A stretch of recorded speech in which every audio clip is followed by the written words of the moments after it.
Está bien. Ok, ok. Es que están hechos haciendo construcción a la par. Muy buenos días a la audiencia de puroperiodismo.com. Desde San José, Costa Rica, les saluda Edgar Fonseca en una nueva edición de las entrevistas que con frecuencia estamos publicando, realizando y difundiendo desde nuestro sitio puroperiodismo.com. Entrevistas con protagonistas del acontecer nacional e internacional. En esta oportunidad conversamos con el expresidente de la República de Costa Rica, licenciado Luis Guillermo Solís Herrera, quien ejerció en el periodo 2014-2018. Yo creo que usted, don Luis Guillermo, ostenta una particularidad histórica porque habiendo el PAC, el partido que lo llevó a usted al poder, roto históricamente en el 2002 el bipartidismo legislativo en aquella elección de 2002, fue finalmente hasta 2014 en que el partido ascendió a la presidencia de la República y ascendió de una manera muy particular, en una segunda vuelta en la que su contendor, el ex candidato presidencial de Liberación Nacional, no aceptó ir a la segunda vuelta, temeroso de una paliza como así ocurrió finalmente en las urnas en aquel abril de 2014. Mucha agua ha corrido, pareciera, tras 11 años fuera del ajetreo presidencial, 7 años para ser efectivos a partir de la finalización de su periodo, pero desde el inicio de su gestión, de su mandato presidencial, mucha agua que pareciera a la vez poca en un periodo histórico en la vida de un país. Y por ahí es por donde quisiera empezar con ustedes. Primero que todo, dándole las gracias, don Luis Guillermo, por aceptar la invitación a esta entrevista desde puroperiodismo.com. Muy buenas, don Edgar, amigas y amigos. El agradecido soy yo, Edgar, por su amabilidad al invitarme. Siempre agradezco mucho la posibilidad de hablar con tranquilidad y con hondura sobre temas de interés. En esta época nuestra, en esta época histórica en la que vivimos, eso es poco frecuente y tenemos que intentar resumir en 120 caracteres o menos las ideas, lo cual es complicado, no solamente para mí por mi generación, que estamos acostumbrados a hablar en largo, sino también porque la gente aguanta poco el análisis político y el análisis en general de la realidad.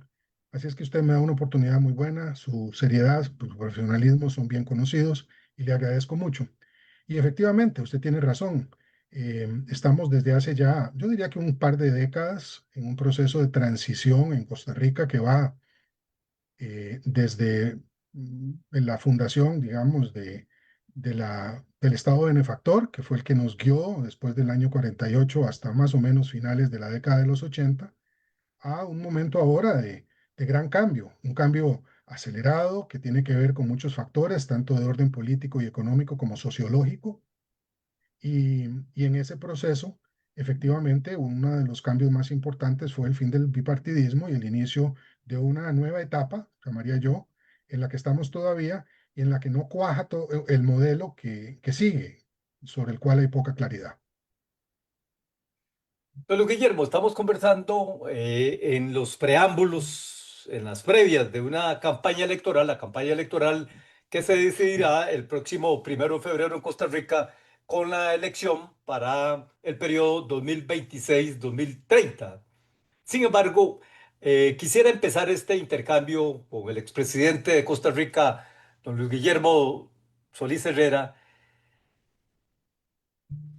tratando de tener una valoración suya, si la puede resumir, en qué tres aspectos, al menos, usted cree, el país ha cambiado, es diferente al país que usted dejó cuando terminó su mandato en 2018.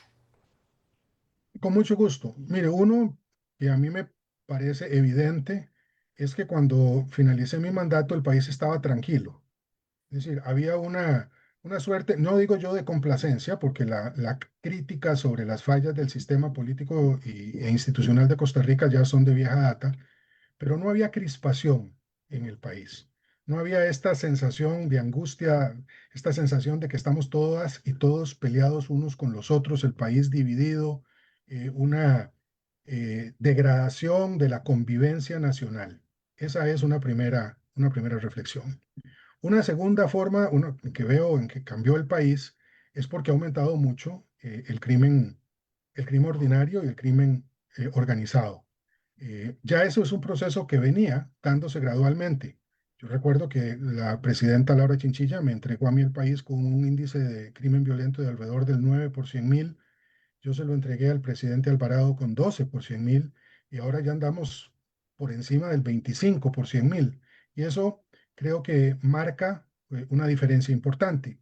Y en un tercer momento, creo que estamos ante una realidad que también es vieja, no es un invento, pero que se ha acelerado mucho, que es este debilitamiento institucional que tiene como dos fuentes. Una es endógena, tiene que ver con las propias instituciones, algo que ya el PAC señalaba desde principios del año, de la década del 2000, pero otra tiene que ver con políticas públicas, que en materia de educación pública, en materia de salud pública, en materia ambiental, en temas de seguridad, etcétera, es inducida. Es decir, tiene que ver con decisiones tomadas por el Poder Ejecutivo que hace que la disfuncionalidad del Estado costarricense se haya vuelto bastante más marcada, incluso en temas que no son políticos, sino que tienen que ver con la economía, como es lo que estamos viendo con las inversiones que ya no están llegando al país y más bien se están retirando algunas de ellas debido al tipo de cambio, debido a dinámicas internacionales, pero porque ya el país está perdiendo una competitividad que sí tenía cuando yo terminé mi mandato. Luis Guillermo Solís Herrera, expresidente de la República de Costa Rica, en esta conversación con puroperiodismo.com, conversación que estará pronto en las diferentes redes sociales, X, Instagram, YouTube y por supuesto los principales referentes usted los encontrará en el sitio puroperiodismo.com. Usted ha mencionado en un orden, digamos, bastante coherente, tres aspectos que le llaman la atención del cambio país que ha notado en los últimos 7 años, tras haber dejado, estamos hablando de 2025, y usted dejó el poder en 2018, hace 7 años, a una segunda administración PAC y ahora pues relevado por este grupo que pareciera no terminar de identificarte más que alrededor de una figura casi que mesiánica como es la del presidente Rodrigo Chávez, según lo que se ha venido viviendo en estos últimos 3 años en el país. En ese aspecto usted mencionaba el cambio de un país de normalidad a un estado de división, de enfrentamiento, de antagonismo que no se notaba antes. Segundo punto mencionó el impacto creciente del crimen organizado, que lleva a hacer valoraciones y estimaciones de otra mayor magnitud en cuanto a dónde está Costa Rica en comparación con otras naciones latinoamericanas en ese sentido. Para sorpresa de quienes hemos venido analizando la realidad política, histórica, social del país.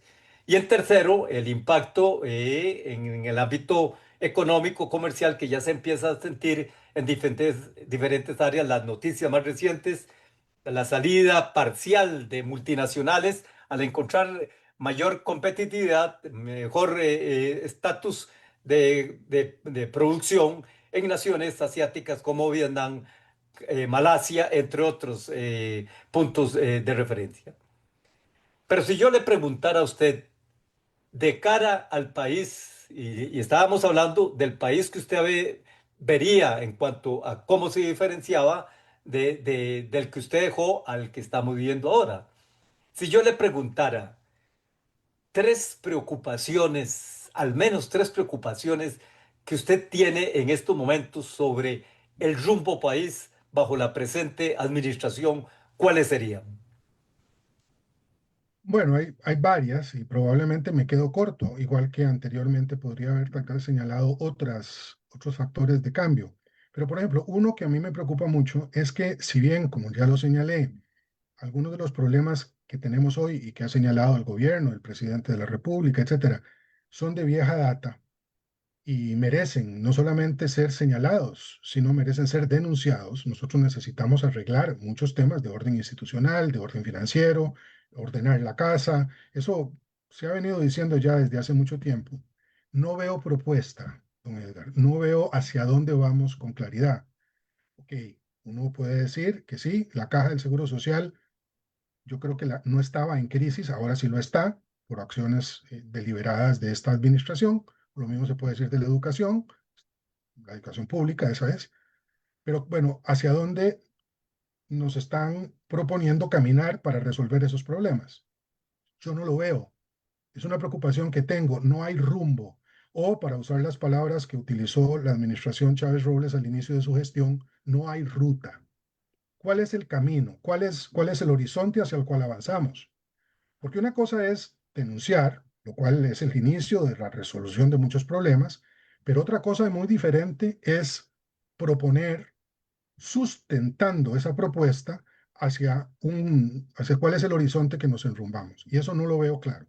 Primera. Segunda preocupación, veo que más bien hay decisiones que se están tomando de parte del gobierno que, lejos de apostar a resolver esos problemas y plantear un horizonte de futuro, lo que están haciendo es agravándolos.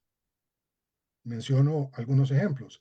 El tema de la inseguridad pública, por ejemplo. Obviamente no se le puede echar la culpa al gobierno de todo lo que está pasando. Sería irresponsable, sería absurdo.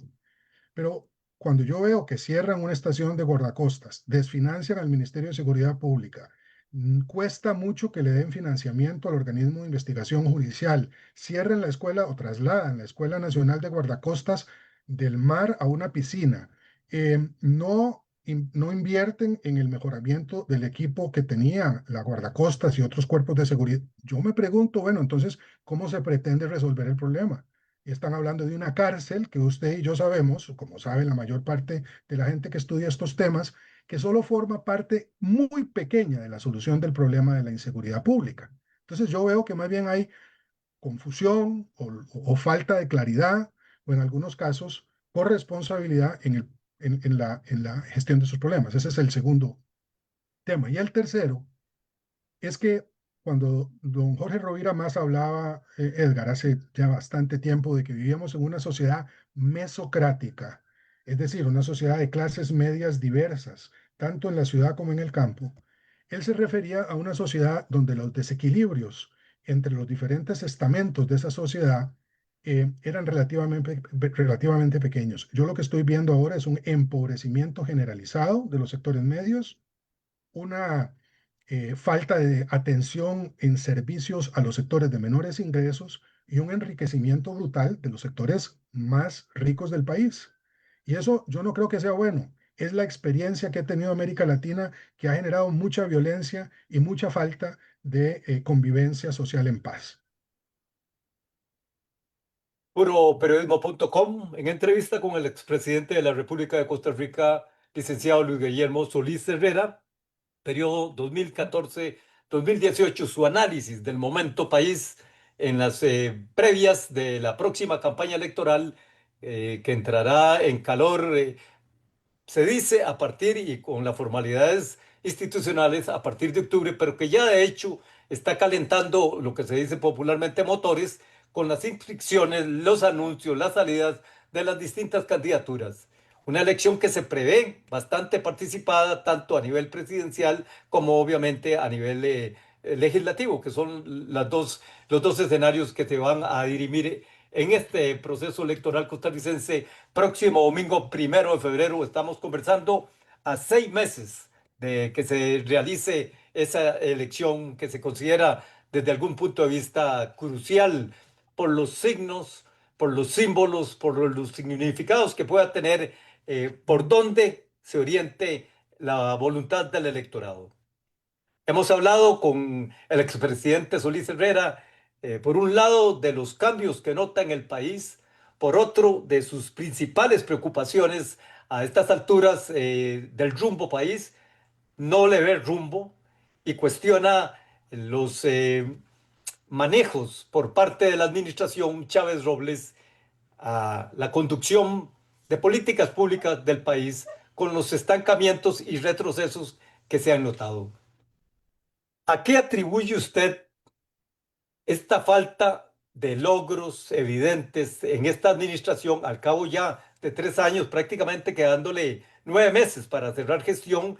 Usted en una parte decía, es que le atribuyen responsabilidades a los otros, pero desde el punto de vista del análisis político, ¿a qué atribuye esa falta de obra evidente, de gestión pública evidente a la administración Chávez Robles a estas alturas de la administración? Bueno, mire, la primera cosa que veo, don Edgar, es que el presidente y su proyecto político llegan al poder sin tener un partido articulado, sin tener una estructura, digamos, territorial, una estructura bien consolidada.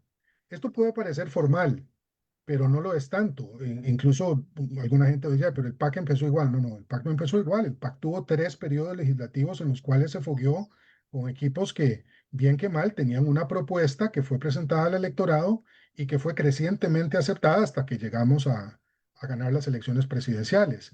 Es cierto que la representación legislativa del PAC nunca fue mayoritaria, eso fue parte del problema que tuvimos para gestionar el país, pero había un partido con dirigentes conocidos, con un líder, Don Solís, que conducía aquello y que tenía eh, una permanente presencia en los medios y entonces podía proponer, etcétera. El presidente Chávez llega al país, al poder después de 37 años de ausencia del país, por un lado, con un partido que fue inventado para la elección en la que él fue electo. Partido que no tenía, por lo tanto, como tiene ahora al menos 4 años de presencia legislativa y con una perspectiva muy rupturista que hizo que además de que no tuviera la experiencia que uno esperaba para una administración en un periodo tan complicado como el actual, decidió entrar rompiendo puentes con todos los demás partidos políticos representados en la Asamblea Legislativa y no asumiendo, digamos, la conducción del Estado básicamente con el argumento de es que no dejaron el país quebrado. Ese factor, digamos, me parece que es un factor muy, muy esencial. Pero en segundo lugar, creo que hay un proyecto político en ciernes que está menos evidenciado que la falta de obra, que la falta de rumbo, y que es esta idea de construir un partido político eh, a pesar de la institucionalidad, a pesar del sistema democrático que tenemos. Y eso se nota no solo por el constante ataque que el presidente le hace al poder legislativo, al poder judicial, eh, sino también en las críticas más generales que se están haciendo al Estado costarricense y a entidades que son fundamentales para la preservación democrática del país, como es el Tribunal Supremo de Elecciones, por ejemplo. Es decir, que pareciera haber, como hay en otros países con gobiernos parecidos a este en cuanto a su posición rupturista, una intención de destrucción, llamémoslo así, de el pacto social previo, sin que haya condiciones o que se estén creando condiciones para la construcción de uno nuevo. Y eso a mí me pone en alerta porque creo que podría hacerle mucho daño al modelo costarricense, a nuestra forma de convivencia política, la destrucción de esos entendimientos sin que haya un plan alternativo claro y que la gente termine, como es el caso en las administraciones populistas, y creo que esta lo es, asumiendo que hay una propuesta y que la solución viene por la vía de la perpetuación del régimen actual, sin que en realidad eso ocurra y que nos quedemos entonces guindando de la brocha, como se dice popularmente, en una situación de mucho caos, de mucho desorden, sin una posibilidad de salida clara. Guillermo Solís Herrera, expresidente de la República de Costa Rica, en esta conversación con puroperiodismo.com, su análisis del momento país, del momento político, institucional y las previas de lo que será una campaña bastante intensa desde el punto de vista electoral con miras a las elecciones del domingo 1 de febrero 2026. Don Guillermo, en ese análisis que usted menciona, lamenta, digamos, la ausencia de una estructura partidista detrás de el movimiento que llegó al poder en 2022, del movimiento que elevó al presidente Rodrigo Chávez al poder. usted vivió la experiencia del gobierno, usted me imagino, y nunca habiendo estado en gobierno, me imagino que conforme pasa el tiempo, el gobernante va percibiendo que se le acorta el tiempo también de mandato. Estamos prácticamente hablando a 9 meses de gobierno. A estas alturas, para una administración como esta, ¿qué posibilidades hay de gestionar política pública, acuerdos políticos, o la única viabilidad es generar el ruido electoral en el que estamos en este momento para mantener esa identificación partidista con mira al siguiente proceso electoral? Bueno, a mí me parece que uno tiene que gobernar hasta el último día, don Edgar. Es decir, a uno le eligen por 4 años, no por 3 años y 8 meses, digamos, o 9 meses, lo que sea. Y por lo tanto, por lo menos en lo que a mí concierne, yo siempre dije que había que gobernar y seguir gobernando y que no había manera de parar esas dinámicas. Pero la realidad es a la que usted alude, es que ya después de un cierto momento, y ese momento es ahora, todo se complica más, ¿verdad? Todo se complica más porque los intereses partidarios políticos están en la primera fila de las preocupaciones de quienes ocupan los cargos principales, y esos cargos principales más visibles son en los partidos las candidaturas y fuera de los partidos en la Asamblea Legislativa. Entonces ahí hay un choque en donde si no hay mucha determinación de parte de los jerarcas, uno puede perder el rumbo, ¿verdad? Y eso se nota en una forma ilegal, con actos de beligerancia política que son siempre indeseables, o en una forma real cuando el equipo se le desarma. Y pareciera que eso va a ocurrir en este caso, porque tanto la jefa del equipo legislativo, doña Pilar Cisneros, como el propio presidente ya admiten que se van a ir algunos ministras y ministros del gabinete.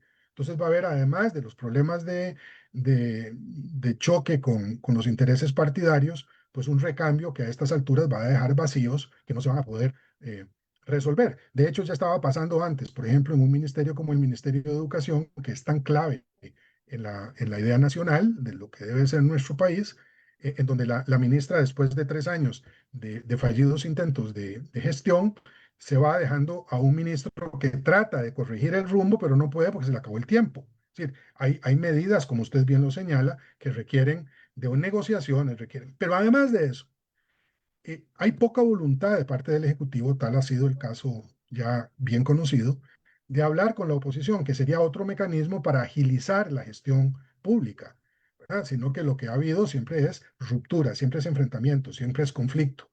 Y entonces el tiempo, que de todas maneras es escaso, se acorta todavía más porque no hay disposición de generar esos entendimientos. Entonces, muchas de las cosas que uno está viendo en estos momentos son eh, iniciativas o que quieren hacer ruido, como el tema de la cárcel, otra vez, es decir, colocar en la cárcel todo el capital político porque el presidente y su equipo saben que eso le va a redituar positivamente en la imagen de un gobierno de mano dura, eh, o el tema de los bonos y la venta y los préstamos que está buscando el gobierno para que queden aprobados para la siguiente administración, o en una campaña política abierta en la que pareciera que los temas de beligerancia van a asumir un papel muy preponderante durante los próximos meses.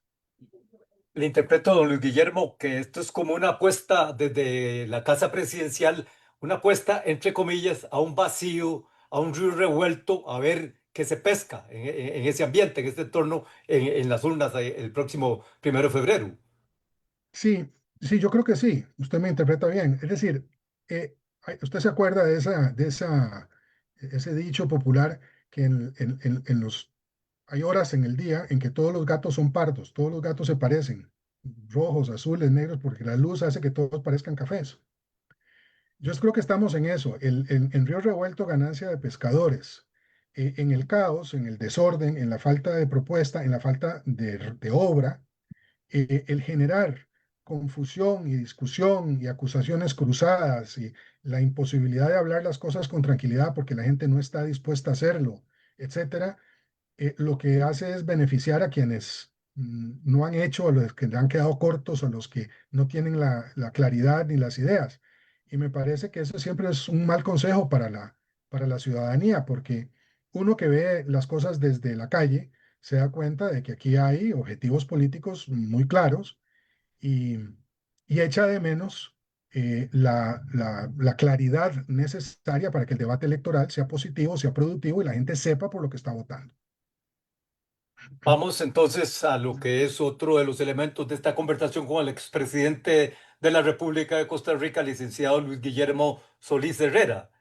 Y es que vamos hacia una campaña electoral que por lo menos, al menos se prevé intensa, cuando no candente, como cualquier campaña electoral, pero esta con la particularidad de reeditarle el respaldo, el cheque, no sé si decirlo, si es correcto decirlo en blanco, a la administración saliente y reelegir la propuesta presidencial que están presentando al electorado, o hacer un alto en ese sentido.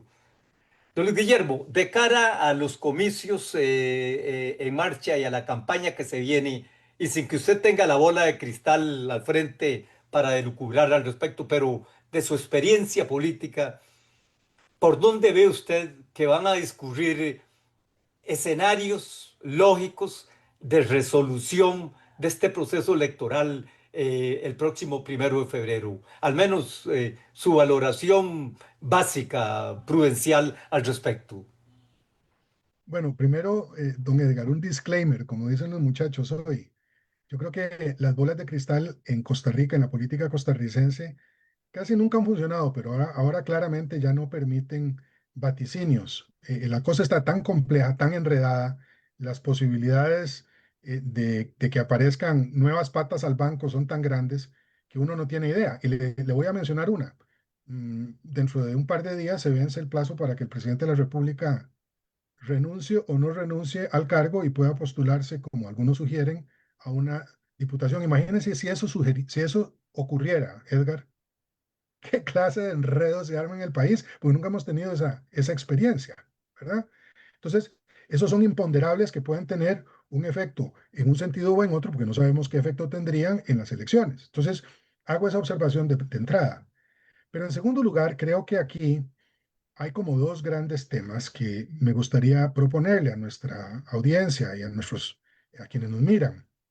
Por un lado, creo que la gran batalla va a estar no en la presidencia, no por la presidencia de la República, en donde por lo menos lo que dicen las encuestas diferentes que han salido es que todavía la gente no sabe por quién votar. Un enorme número de ciudadanos no han tomado una decisión al respecto. Eso es una característica que viene ya de hace rato.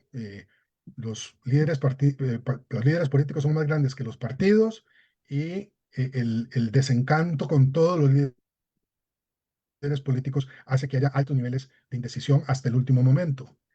Eh, pero creo que la gran pelea va a estar por el legislativo. Y esto lo digo porque para el chavismo o el rodriguismo, como ellos se autodenominan, yo digo cisnero-chavismo también para darle un papel preponderante a doña Pilar Cisneros, sin duda, en este juego político. Lo crucial es tener la mayoría absoluta en la Asamblea. Y lo necesitan porque ellos saben, como sabemos ya muchos, que en la próxima legislatura va a tener la responsabilidad de elegir a más de, creo que son 13 miembros del Poder Judicial, a la Contralora General de la República, a magistrados del Tribunal Supremo de Elecciones, y eso le va a dar, si él tiene mayoría, el partido del presidente, y si el presidente fuera diputado, aún más todavía, la posibilidad de abrir o de cortar un nuevo modelo de gestión política a la medida. ¿Qué es lo que le está pidiendo? Esa es una discusión que me parece va a estar centrada ahí. Y eso generalmente no ha sido eh, muy central en las preocupaciones del elector costarricense. De hecho, usted recordará que prácticamente todos los partidos políticos han sufrido el quiebre del voto. Eso es un fenómeno muy costarricense. Vota la gente por un candidato a la presidencia y vota por otros partidos diferentes al presidencial para la Asamblea Legislativa. En este caso, vamos a tener ahí un factor fundamental. Y lo otro es este debate que no tiene salida, don Edgar, a no ser de que nos pongamos a hablar en serio de la política en este país, del argumento principal que el presidente usa para justificar la solicitud del voto para la mayoría legislativa, y es que no me han dejado gobernar. Esto lo fue ratificado en los últimos discursos del presidente en Guanacaste, en términos bastante soeces, dicho sea de paso, para alegría de un grupo de gente que piensa que tenemos que hablar así, tan feo y de forma tan pachuca, pero bueno, esa es la realidad. Y el que no me dejan gobernar significa que tengo que tener los instrumentos para gobernar, y eso significa cambiar las reglas del juego en Costa Rica, político, económico y social, y por eso necesito los votos. Entonces, yo creo que ese va a ser el horizonte, y que en la presidencia de la República se podría elegir prácticamente a cualquier persona, y me parece que eso no ocurrirá en primera ronda, aunque hay analistas políticos que dicen que sí podría ocurrir, sino en segunda ronda, porque otra de las características de esta próxima campaña es que va a haber una enorme dispersión partidaria. Es una gran cantidad de partidos políticos, la mayor parte de ellos nuevos, tanto buscando la presidencia de la República como el control del poder legislativo. Conversación con el expresidente de la República de Costa Rica, licenciado Luis Guillermo Solís Herrera, desde puroperiodismo.com. Mañana, miércoles 30 de julio, 10 de la mañana, entrevista con el candidato presidencial de Liberación Nacional, Álvaro Ramos, su visión país, los desafíos que él valora de cara a la elección que estará enfrentando tras haber sido una figura de inicio en la administración Chávez Robles, destituido abruptamente de la presidencia ejecutiva de la Caja Costarricense de Seguro Social. Álvaro Ramos se encaminó hacia la candidatura presidencial del PLN con un reto de por medio fuerte, que es tratar de superar 3 derrotas consecutivas presidenciales de Liberación Nacional. Mañana, 10 de la mañana, en puroperiodismo.com. Y próximo viernes, 1 de agosto, entrevista al director general del organismo de investigación judicial, licenciado Randall Zúñiga. Los efectos del mensaje de la Agencia Antidrogas de Estados Unidos con los planes de extradición de costarricenses y el impacto en el combate del crimen organizado. Entrevistas desde puroperiodismo.com que usted puede encontrar en nuestro sitio y en las diferentes redes. Don Luis Guillermo, usted acaba de hacer un análisis de posibles escenarios, cauteloso, lo veo, y más que cauteloso, realista, pero la posibilidad, la eventualidad de la segunda vuelta, que ya se ha vuelto bastante factible, la apuesta por la lucha, más que todo por el control de la Asamblea Legislativa y la indecisión hasta el último momento en la elección de un presidente de la República. Eh, Dentro de ese análisis y dentro de las pretensiones gobiernistas exacerbadas en diferentes medios y por diferentes agentes, la intención de la supermayoría legislativa es el caballo de batalla principal en estos momentos. ¿Usted ve posible que un grupo esté a las puertas de alcanzar una supermayoría legislativa en este país? No, no, no, no lo creo, porque en otros momentos donde las condiciones eran mucho más favorables para ese escenario, ni siquiera en ese escenario ocurrió, que fue la elección de don Luis Alberto Monge.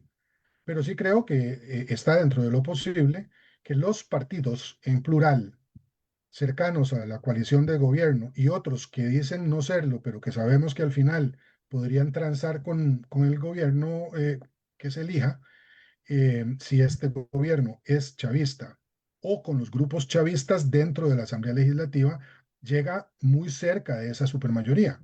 Y cuando digo yo muy cerca, es 25 votos o más, que se puedan entonces complementar con votos de partidos que estén dispuestos a apoyar la versión eh, chavista y convertir, digamos, la supermayoría en una posibilidad real. Yo no creo que eso ocurra de entrada, porque como le digo, la fragmentación es tan grande que no necesariamente un solo bloque va a lograr capturar esos 38 votos, e incluso esos bloques, a pesar de que están unidos, digamos, informalmente en alianzas que no están sancionadas, digamos, por el Tribunal Social de Elecciones, sino que van a ser de facto, como es el grupo del Partido Pueblo Soberano, del chavismo. Van a jugar diferente con una vez que ganen diputados. O sea, aquí se van a poner, véalo usted con lo que pasó con el partido del presidente cuando este fue electo. Inmediatamente empezaron a surgir, a aflorar diferencias que pueden ser importantes. Entonces yo en eso no estoy seguro que se pueda establecer automáticamente un número mayoritario de apoyos a tesis de gobierno. Y después, bueno, que habrá otros partidos que sí son de oposición dura, que pues estarán vigilantes y que te podrán también hacer sus propias propuestas a esos partidos indefinidos o que están en un centro difuso, pero que podrían sumarse con mayor facilidad a una propuesta, digamos, del actual gobierno, si es que estos tuvieran un gran apoyo electoral. Dentro de esos partidos vuelve el PAC. Usted fue elegido por el PAC con un voto, como le decía yo, histórico al afianzar desde la presidencia el rompimiento del bipartidismo en 2014. Pero en 2022 el PAC fue barrido, fue una debacle electoral inesperada, sorprendente, aunque vaticinada en medio de los desafectos públicos la administración, generados por la administración del expresidente Carlos Alvarado Quesada. La reforma fiscal de alto impacto social, de alto impacto político y ni qué decir las medidas tan restrictivas hacia toda la sociedad con motivo de la pandemia del COVID-19.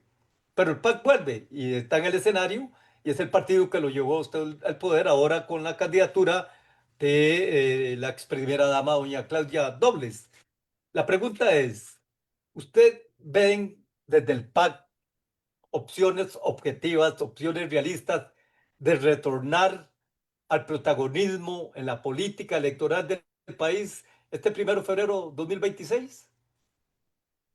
La respuesta más concreta a esa pregunta es sí, y un segundo piso de esa respuesta es, y espero que sí, porque me parece que el PAC es un partido necesario y que el vacío que dejó en el centro del espectro político, y es un centro otra vez un poco difuso y amplio, yo lo admito, hay que llenarlo y hay que llenarlo, me parece, con el propio PAC, porque no hay otra alternativa que me parezca esté hablándole a ese sector, que es de los que están ahí todavía sin decidirse.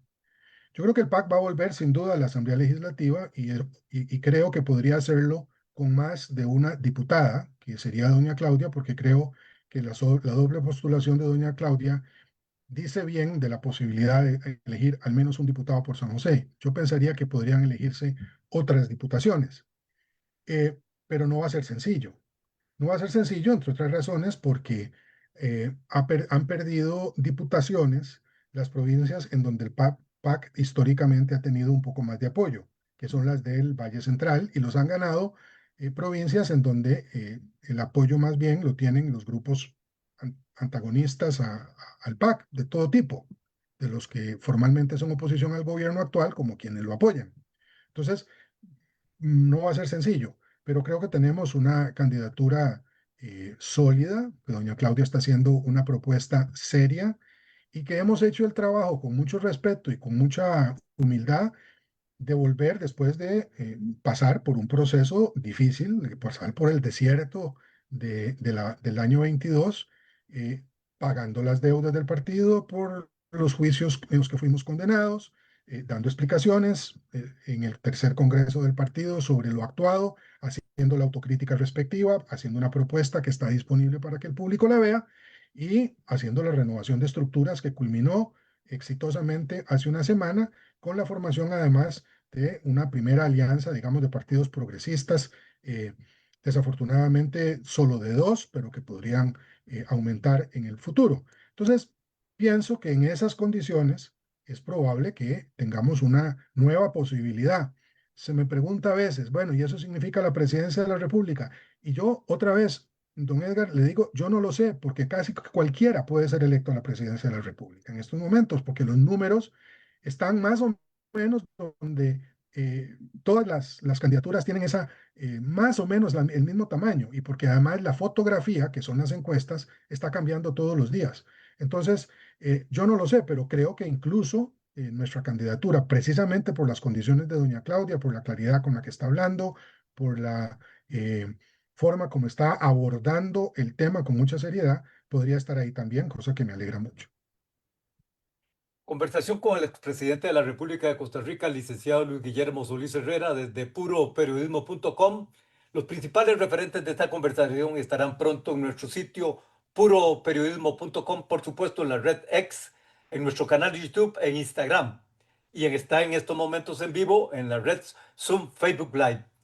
Don Luis Guillermo, se debate en estos momentos y al momento en que estamos conversando, la Asamblea Legislativa acaba de recibir la solicitud de la Corte Suprema de Justicia para remover, para al menos discutir, remover la inmunidad penal al presidente Rodrigo Chávez. Sería histórico porque nunca en el caso de un presidente de ejercicio se había hecho. Usted enfrentó proceso y lo enfrenta en los niveles judiciales, pero posterior a la salida del ejercicio presidencial. En este caso, esa decisión legislativa no solo en la efervescencia, en el entorno de los previos de una campaña, sino por las dimensiones jurídicas, políticas, institucionales que podría tener, pues genera bastante expectativa. ¿Cuál cree usted o cuál es su posición, cuál es su valoración respecto a lo optado por el Poder Judicial en esta solicitud de levantar inmunidad al presidente Rodrigo Chávez ante la Asamblea Legislativa? Bueno, más allá de los méritos de la decisión, que yo creo que son muchos, ¿no? Me parece que hay elementos que justifican la decisión tomada. Me parece que tiene que ser de respeto absoluto al proceso judicial. Yo lo he dicho muchas veces, todas quienes ocupamos y todas quienes ocupamos los cargos públicos tenemos que estar disponibles para que se nos investigue si hay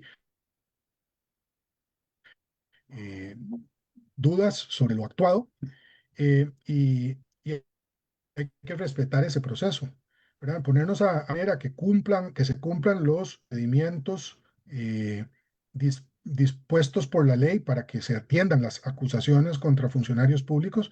Creo que es una idea y que en un régimen de derecho como el que estamos, con todas sus diferencias y con todas las deficiencias que uno puede encontrar, que necesitarán ser corregidas, la rapidez con que se tramitan los casos, de los que hemos sido ya víctimas varias personas, no solamente políticos, sino gente civil, ¿verdad? Que pasan años sin que uno pueda ser atendido en los tribunales de justicia, etcétera. Eh, Tiene que respetarse y tiene que respetarse estrictamente. Entonces yo espero que ahora que está en el foro político, el proceso, pues ese foro político no impida que el proceso avance con la normalidad del caso. Y si no hay su apoyo para, levantarle la inmunidad al presidente, pues a pesar de lo mucho que uno pueda pensar que sí hay razón para ello, pues entonces que los diputados resuelvan y que pasemos el capítulo y sigamos avanzando. Lo que no creo correcto ni necesario es que nos metamos en un barreal del cual no salgamos y que sirva en el marco de una campaña electoral, y eso es un dato importante, para desviar la atención de los debates que sí son fundamentales para esta campaña, como son las propuestas de las distintas organizaciones partidarias y sus liderazgos con respecto al futuro del país. Cancelación de visas por parte de Estados Unidos a políticos, magistrados y otros funcionarios de Costa Rica. ¿Cuál es su valoración al respecto, don Luis Guillermo? Bueno, lo primero es que cada país da o quita visas según su criterio. En eso es una decisión soberana y la política migratoria así lo establece. Yo creo que utilizar el argumento migratorio como un arma política, lo mismo que está haciendo la administración Trump con los aranceles, genera problemas, especialmente porque no hay claridad respecto de cuáles son las razones por las cuales, aunque se sospecha algunas, se están removiendo esas visas. A mí me parece que entre países amigos y países que se respetan mutuamente, la utilización de estos recursos como instrumentos de intimidación política no corresponde. Y mucho menos si eso se coloca en una dimensión geopolítica en donde se puedan estar planteando la posibilidad de remoción de visas como un instrumento de amenaza en resolución de temas que estrictamente atañen a la competencia de órganos del Estado, como podría ser el caso de la Corte Suprema de Justicia. Creo que ahí hay un artículo que vi publicado el otro día por el magistrado Cruz que mm, señala eso con absoluta claridad y yo preferiría que los asuntos entre los estados se resuelvan como siempre lo hicieron, por medio de diálogos políticos o diplomáticos o de ambas naturaleza, mucho más claros y mucho más respetuosos del fuero interno de cada país.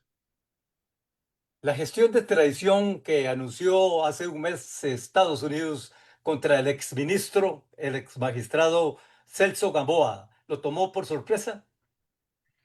Bueno, es la primera vez que tenemos la posibilidad de que costarricenses sean extraditados y en ese sentido sí creo que fue sorpresivo. Yo le doy la bienvenida a la extradición. Me parece que es un recurso al cual tenemos que echar mano precisamente para contener parte de los problemas que estamos teniendo.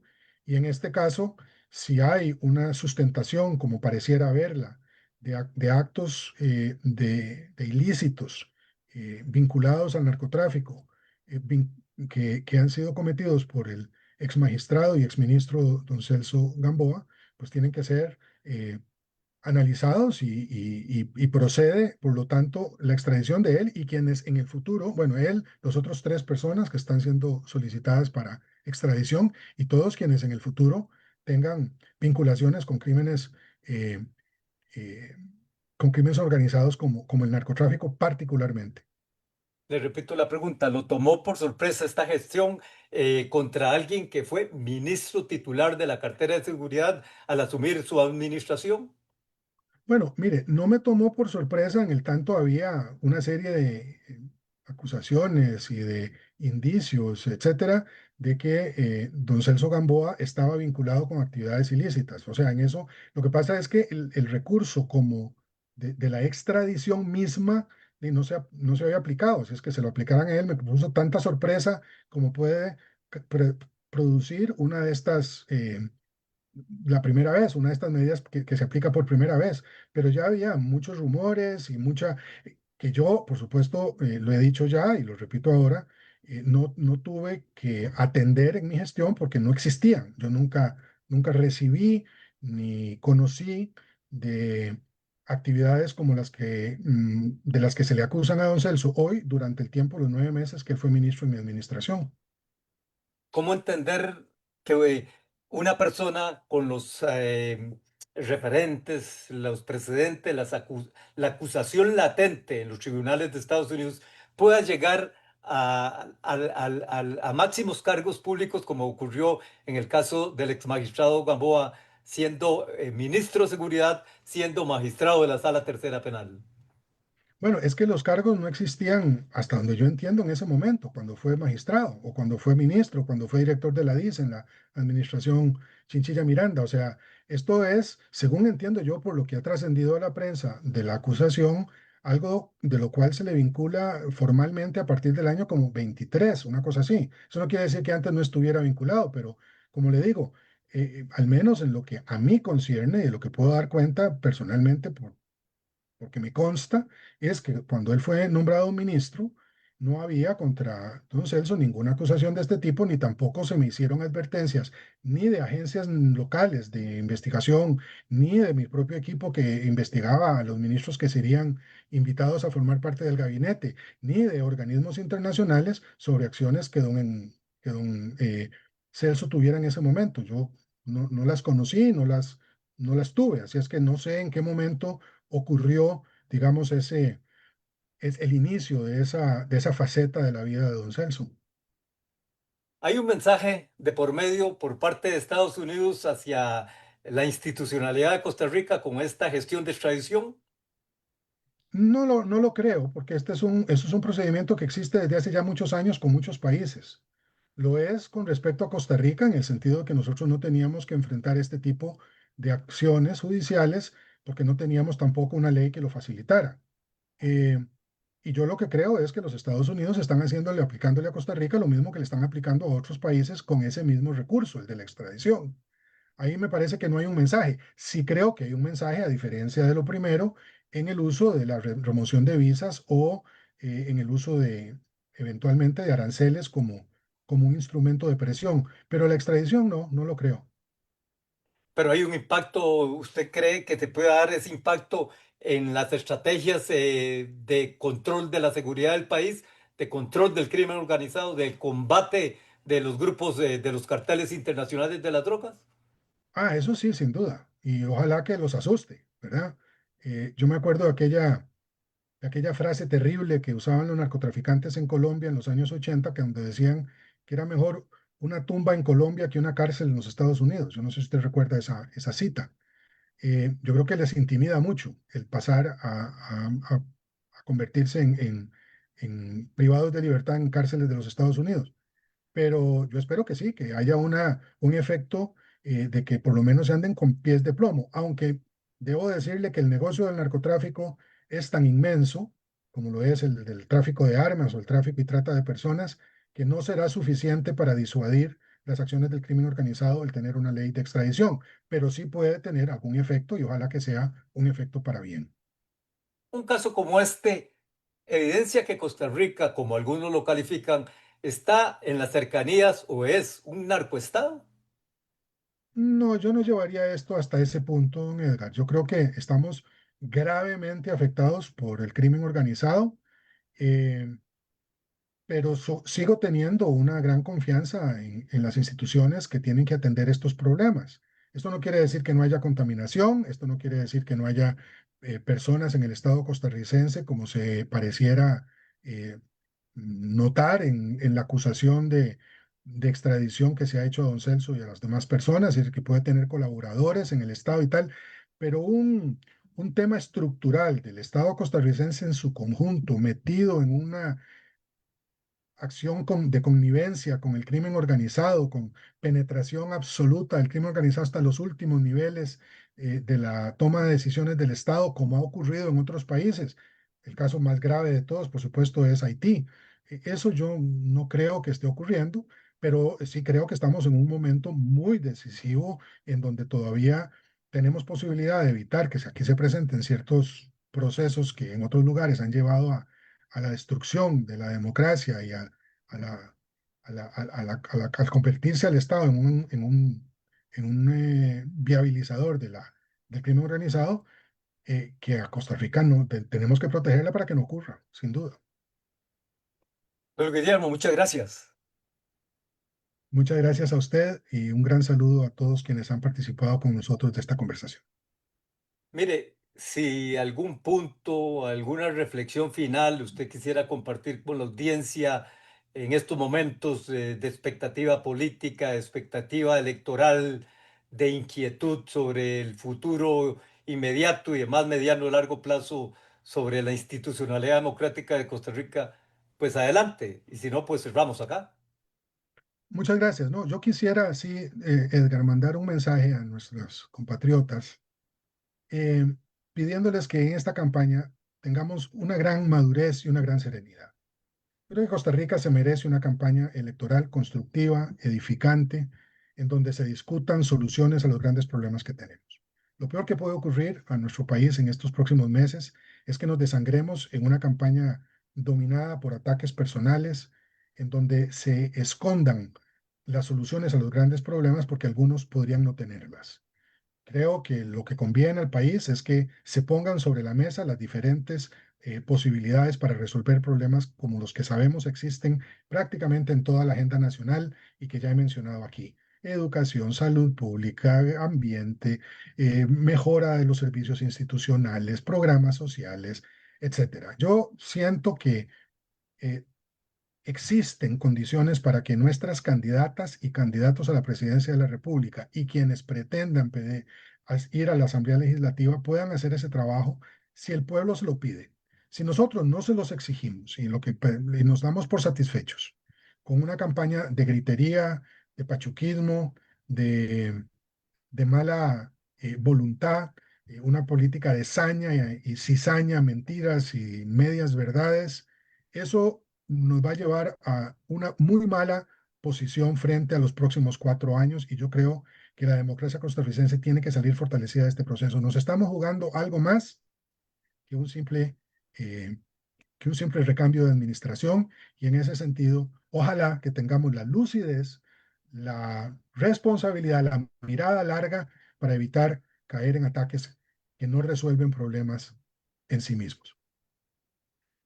Hemos conversado con el expresidente de la República de Costa Rica, licenciado Luis Guillermo Solís Herrera, un análisis suyo sobre las perspectivas país, el momento país político, institucional, económico, social y en los preámbulos de lo que será la próxima campaña electoral en Costa Rica con miras a las elecciones del próximo domingo 1 de febrero.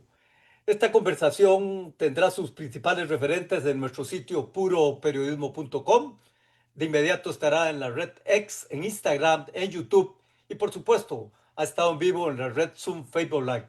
Agradezco al señor expresidente su buena voluntad, su gentileza de atender la gestión de Puro Periodismo y nos encontramos mañana. Entrevista al candidato presidencial del Partido Liberación Nacional, Álvaro Ramos, 10 de la mañana desde puroperiodismo.com y próximo viernes 3:30 de la tarde entrevista al director general del organismo de investigación judicial, licenciado Randall Zúñiga.